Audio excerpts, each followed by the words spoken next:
wisdom cries without. She uttered her voice in the streets. She cries in the chief place of concourse, in the openings of the gates. In the city she utters her words, saying, How long, you simple ones, will you love simplicity? And the scorners delight in their scorning, and fools hate knowledge. Turn you at my reproof.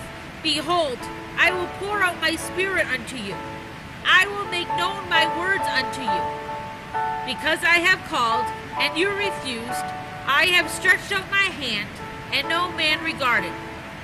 But you have said all naught, all my counsel, and would none of my reproof. I will laugh at your calamity. I will mock when your fear cometh.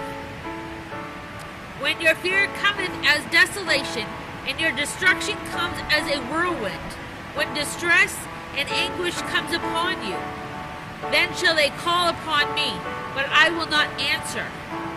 They shall seek me early, but shall not find me. For that they hated knowledge, and did not choose the fear of the Lord. And they would none of my counsel, they despised all my reproof.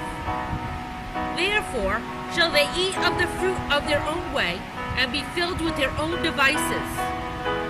For the turning away of the simple shall slay them, and the prosperity of fools shall destroy them. But whoso hearkens unto me shall dwell safely, and shall be quiet from fear of evil.